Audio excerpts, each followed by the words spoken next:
Hola, ¿cómo vamos? Nos encontramos nuevamente por acá para seguir compartiendo esos encuentros que teníamos en torno a los avisos espirituales de Francisco. Habíamos visto tres: el aviso espiritual séptimo primero, después el 6 y después el 19. La intención ahora es entrar en un tema que de algún modo comprende tres de estos avisos espirituales: el 2, el 3 y el 4. Y vamos a comenzar por el central, por el aviso espiritual tercero, donde Francisco habla de la obediencia, un tema que por ahí, hoy por hoy, hay que explicarlo muy bien para que no suene mal, ¿no?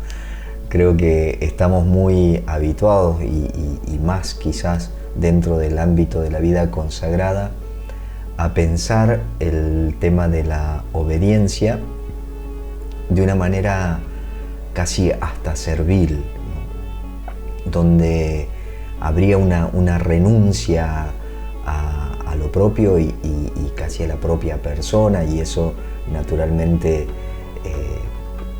contradeciría todo lo que se quiere expresar, ¿no? con la obediencia, realmente una obediencia que plenifique, que sea expresión de una vida en plenitud, ¿no? De una vida que esté fundada en un amor que se encarna, que se hace caridad mutua, ¿no? Y por lo tanto se expresa, una de las expresiones que tiene es esta relación de obediencia, donde el desafío inmenso hoy por hoy quizás se visibiliza un poco mejor, es mantener la circularidad en relaciones asimétricas. No es nada fácil, es un desafío interesante que mantiene la tensión natural de la vida. La vida es constante tensión entre realidades que aparentemente son paradójicas o realmente son paradójicas, y que sin embargo hay que transitarlas, o hay que permanecer en esa paradoja y en esa tensión. Vamos directamente al texto. Recordarles simplemente algunas cositas que ya hemos dicho: que todo el cuerpo de los avisos espirituales se reúne, se concentra, naturalmente después que todos estos dichos, ¿no?, han sido expresados por Francisco, y para unificar un poco, armonizar el lenguaje, se han utilizado algunos términos que hoy no son simples, no son fáciles de comprender, y que también son bastante ajenos para Francisco en los contextos que se los pone. Los conocía, pero Francisco los utiliza en otro contexto. Acá se utiliza, por ejemplo, el término prelado para expresar siempre a un superior, ¿no? Acuérdense que estamos hablando de relaciones asimétricas, y es algo que Francisco utiliza simplemente para hablar de los prelados dentro de la iglesia, o sea, una relación de obediencia fuera de la fraternidad, o de la fraternidad hacia la jerarquía eclesiástica. Sin embargo, acá se lo introduce en todas las relaciones, ¿no?, que ya vamos a tener que explicar un poquito en algunas cosas. Pero bueno, vamos directamente al texto. Recuerden que por lo general casi todos los avisos espirituales están dentro de lo que se llamaba en el medioevo el sermón humilde, que consistía en tomar uno o dos versículos de la Sagrada Escritura y hacer una reflexión muy simple y muy sintética, que es algo que evidentemente caracterizaba a Francisco, que tenía mucha conciencia de que teníamos que ser breves de sermón, porque él utilizaba una expresión interesante que es: la palabra abreviada hizo el Señor sobre la tierra, ¿no? Verbum abbreviatum, que expresaba también en el medioevo ese verbum abbreviatum, el misterio de la encarnación, ¿no? Como el todo entra a formar parte de la parte, ¿no?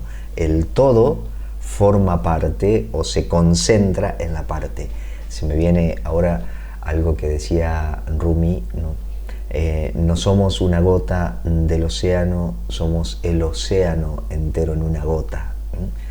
Y creo que eso expresa también este verbum abreviatum, es el todo completo en una parte, pero que está totalmente presente ahí.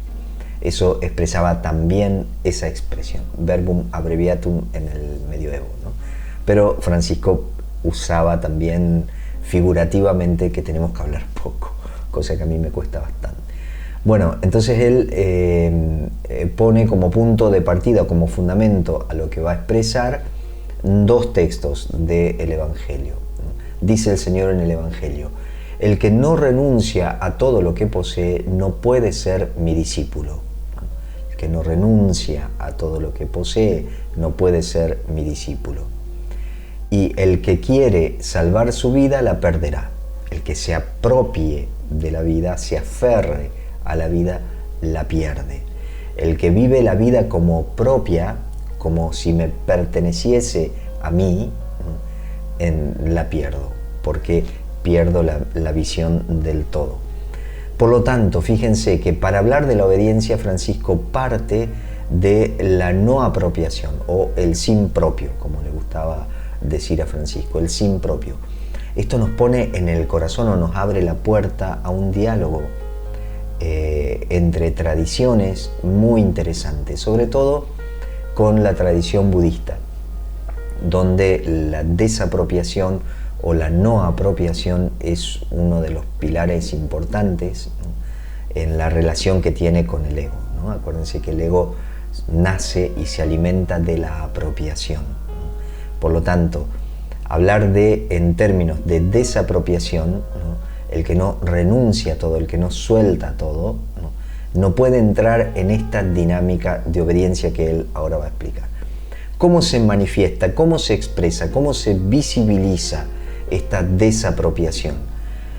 Abandonando todo lo que posee o cree poseer, y pierde su cuerpo, es decir, suelta también la posesión de su cuerpo, el que se entrega a sí mismo totalmente a la obediencia en manos de su prelado. Es decir, el que confía de tal manera, abandonándolo todo, ¿no?, confía en el deseo, la voluntad del prelado. Y todo cuanto hace y dice, si sabe que no es contra la voluntad del prelado y mientras sea bueno lo que hace, esto es verdadera obediencia. La obediencia para Francisco y los hermanos era un lugar, ¿no? O sea, los hermanos que eran itinerantes, ¿no?, que andaban caminando de un lado para el otro, de pronto sienten que este vínculo, ¿no?, vínculo que en latín es cadena, es interesante, este vínculo, ¿no?, hace que puedan permanecer unidos, ¿no?, porque en la práctica no tenían conventos, no tenían un lugar físico, material, que significase la casa. O sea, la casa, el lugar, era este vínculo fraterno donde la obediencia mutua era clave, ¿no? Entonces, todo lo que yo hago, si es bueno lo que hago, todo lo que hago, no un precepto, no un mandato, sino todo lo que hago, esto constituye verdadera obediencia, ¿no?, siempre y cuando sea bueno lo que haga, ¿no? Y ahora fíjense que Francisco va profundizando un poco más esta realidad y va a hablar de la obediencia caritativa y después la obediencia perfecta. Dice: y si alguna vez el súbdito ve que algo es mejor y de más provecho para su alma que lo que le manda el prelado, sacrifique voluntariamente lo suyo a Dios y esfuércese en poner por obra lo que le manda el prelado, porque esta es la obediencia caritativa, porque da lo que debe a Dios y al prójimo. Fíjense qué interesante. Primero, que para poder tomar esta decisión, ¿no?, yo escucho que alguien me manda, me pide algo que no es lo mejor para mí, que sin dudas es muy probable que yo pueda ver qué es lo que más me conviene mejor que alguien que está fuera de mí. Sin embargo, dice Francisco, a pesar que ves que lo mejor no es lo que se te está pidiendo, sacrifica eso que ves vos, ¿no? Sacrificalo, es decir, soltá también eso, ¿no? Entregá a Dios también eso y hacé lo que te pide, ¿no? La persona, ¿no? En este caso el prelado, que puede ser también un hermano. Hacelo, porque de esta manera das un paso más, ¿no? Haces un salto más de la verdadera obediencia, vas a subir a la obediencia caritativa. ¿Por qué? Porque estás dándole a Dios, soltando todo, dejando que, siendo cada vez más libre, que es como Dios te quiere, y a la vez estás complaciendo a el hermano, ¿no?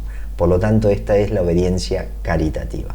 Ahora, hay un salto más, ¿no?, interesante que pone Francisco y dice, pero si el prelado le manda algo que va contra el alma, aunque no le obedezca, no por eso lo abandone, ¿no? Esto es interesante. Puede ser que lo que me pidan no sea bueno, no sea bueno. Entonces yo ahí no tengo por qué obedecer, pero la no obediencia a eso que me mandan no hace que sea lícito que yo me aparte, que yo corte, no, que yo entre en discordia, es decir, que yo corte o me desvincule cordialmente, ¿no?, con el hermano, de ninguna manera. Y si por ello, dice Francisco, ha de sufrir persecución por parte de algunos, ¿no?, que vengan y que me digan, ¿cómo puede ser que sigas, ¿no?, permaneciendo cercano a esta persona que te ha pedido algo que es malo, ¿no?, que no es bueno, y sin embargo vos seguís al lado? Dice Francisco, ámalos más por Dios, ¿no? O sea, empieza a ponerse por encima de todo el amor, porque quien prefiere sufrir persecución a desear separarse de sus hermanos, se mantiene verdaderamente en la obediencia perfecta, ya que entrega su vida por sus hermanos. Fíjense qué interesante, la obediencia perfecta para Francisco es no obedecer, pero no separarse, donde queda clarísimamente que el amor, y el amor de caridad, ¿no?, el amor que se encarna en la relación con el otro, prevalece siempre, prevalece siempre. No hay excusas para Francisco, ¿no? No hay excusa que pueda licenciarme, que me pueda dar permiso, que me pueda autorizar para separarme del hermano, de ninguna manera. Y entonces finalmente termina Francisco, pues hay muchos religiosos que sobre pretexto de que ven cosas mejores, ¿no?, y ponen ese deseo, es decir, se apropian del discernimiento, de lo que alcanzan a ver, se apropian de eso, y de esta manera, dice, miran atrás, vuelven al vómito de su propia voluntad, vuelven a su propio ego, ¿no?, y se convierten en homicidas, porque por su mal ejemplo hacen perder a muchos. Fíjense qué interesante esto que Francisco nos plantea. Entonces, el fundamento de la obediencia para Francisco no es ni la fe, es decir, no es que yo creo que el superior es el representante de Dios o que Dios me está mandando por medio del hermano algo, no es la fe, ni es la humildad, o sea, yo no me someto por humildad, sino que el centro de la obediencia para Francisco es lo que fue el centro y el motor de la obediencia en Jesús, que es el amor. El amor es lo que hace que yo obedezca. El amor es lo que hace que yo ponga por encima de todo el deseo del hermano, siempre y cuando sea bueno.